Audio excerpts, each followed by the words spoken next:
بسم الله الرحمن الرحيم فاسألوا أهل الذكر إن كنتم لا تعلمون ওয়ালাইকুম আসসালাম রহমতুল্লাহ বরকাতুহ। লাস্টে 9622 ভাই, আপনি জানতে চেয়েছেন কয়েকটি বিষয়ে যে জুমার নামাজের খুতবা চলাকালীন দুই রাকাত সুন্নাত পড়া ওই ব্যক্তির সাথে খাস ছিল। যে ব্যক্তিকে গরিব অবস্থায় রাসূলুল্লাহ সাল্লাল্লাহু আলাইহি ওয়াসাল্লাম দেখে তাকে জুমা পড়তে বলেছিলেন, এই দুই রাকাত দাঁড়িয়ে নামাজ পড়তে বলেছিলেন, যাতে করে তাকে দেখতে পায়,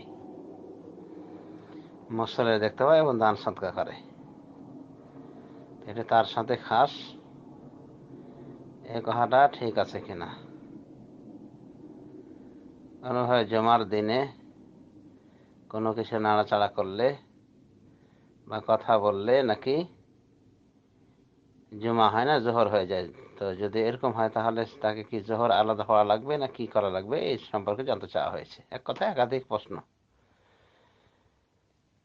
প্রথম প্রশ্নের উত্তর হলো যে এটা জঘন্য মিথ্যাচার,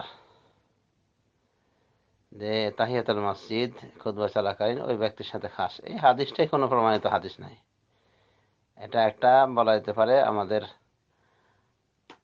মাযহাবী ভাইদের পক্ষ থেকে একটা জয়ীফ জাল হাদিসের আশ্রয় নেওয়া, এই সহি হাদিসকে প্রত্যাখ্যান করার অজুহাত হিসাবে। তো মরিচিকা অজুহাত। এটা ওরকমই হয়ে গেল যে রফল আদেন রাসূলুল্লাহ সাল্লাল্লাহু আলাইহি ওয়াসাল্লাম এই জন্য করতেন বা সাহাবীদের করতে বলেছেন যে সাহাবীরা নাকি বগলে পুতুল নিয়ে আসতো। এটা কথা যেমন জঘন্য মিথ্যাচার, এরকমই এই কথাগুলি। এটা কোনো সহি হাদিসের অংশ নয়, বরং রাসূলুল্লাহ সাল্লাল্লাহু আলাইহি ওয়াসাল্লাম সহি হাদিসে আরো পড়তে বলেছেন খুতবা চলাকালীন আমভাবে। বুখারী মুসলিমের হাদিস এ মর্মে জাজল্য প্রমাণ। অনুভাবে মুসলিম শরীফের হাদিসে যে সোলাইক গতফানি মসজিদে এসে উনি যে বসে গেলেন, তখন রাসূলুল্লাহ সাল্লাল্লাহু আলাইহি ওয়াসাল্লাম তার নাম ধরে বলেছিলেন যে, হে সোলাইক, তুমি কি দুই রাকাত পড়েছো বসার আগে? উনি বলছেন না। তখন রাসূলুল্লাহ সাল্লাল্লাহু আলাইহি ওয়াসাল্লাম তাকে বলেছিলেন যে, উঠে দুই রাকাত পড়ে নাও। তো এখানে এসব কোনো কথাই আসেনি যে ওই সাহাবী গরিব ছিলেন, ওই সাহাবীর জামা কাপড় ছেঁড়া ফাটা ছিল, তাই সাহায্যের জন্য রাসূলুল্লাহ সাল্লাল্লাহু আলাইহি ওয়াসাল্লাম এটা বলেছিলেন। এগুলো সব বলা যেতে পারে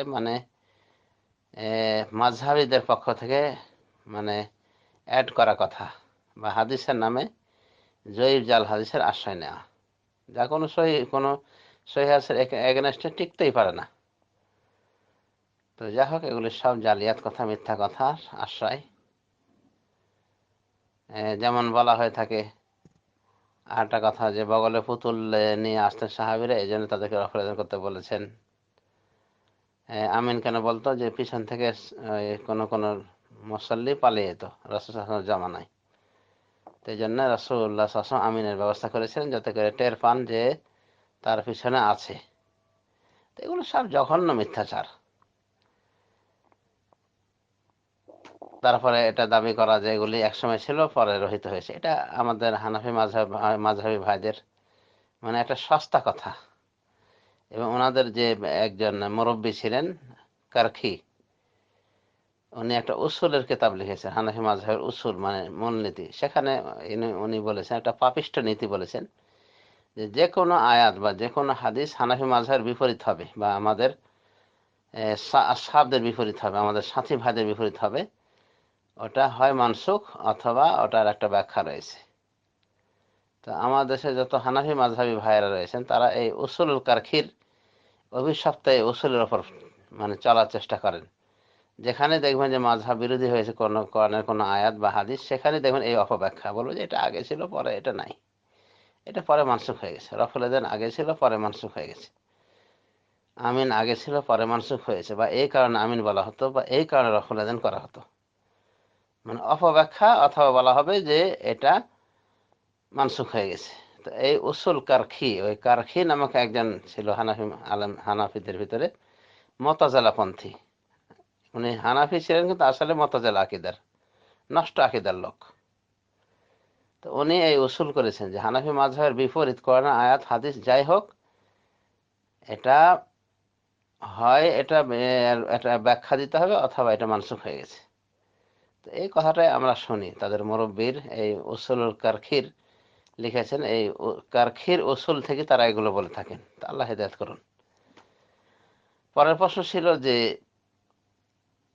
জুমা জোহরে পরিণত হবে কিনা যদি কোনো কিছু নাড়াচাড়া করে জুমার দিনে, বা হেলা নাড়া করে, বা কারোর সাথে কথা বলে। তো যাই হোক, হিলা নাড়ার বিষয়ে আমরা বলতে পারবো না যে সে তার জুমা বাতিল হয়ে যাবে, জোহরে পরিণত হবে। বরং বিশেষ করে কথা যে ব্যক্তি বলবে জুমার দিনে, তার বিষয়ে এখানে স্পষ্ট হাদিস পাওয়া যায় যে রাসূলুল্লাহ সাল্লাল্লাহু আলাইহি ওয়াসাল্লাম বলেছেন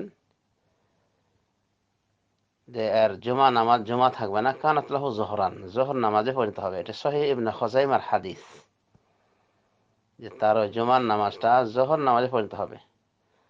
তার মানে জুমার সব না পেয়ে সে জোহর আদায়ের সব পাবে। সুতরাং তাকে আলাদা হয়ে জোহর পড়া লাগবে, এটা সঠিক নয়, এটা নয়। উদ্দেশ্য হলো সে জুমা পড়বে বটে, কিন্তু তার নেকিতে গণ্য হবে ওটা জোহর হিসাবে, ওটা তার জোহর বলে গণ্য হবে। তো এটা একটা বলা যেতে পানিশমেন্ট, কারণ জুমা এবং জোহরের ভিতরে অনেক পার্থক্য রয়েছে। জুমার দিন যদি কেউ গোসল করে নিয়মিতভাবে সকাল সকাল গোসল করে আসে, পাক পবিত্র হয়ে আসে এবং সওয়ারিতে না ওঠে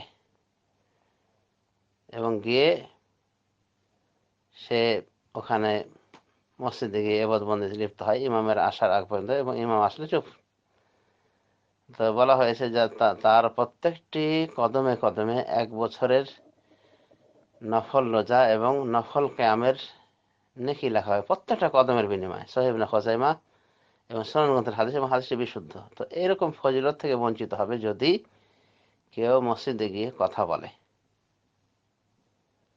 এটা পানিশমেন্ট, কিন্তু আলাদাভাবে তাকে জোহর পড়া লাগবে এমন নয়, বরং ওই জুমাটা তার জোহর বলে গণ্য হবে।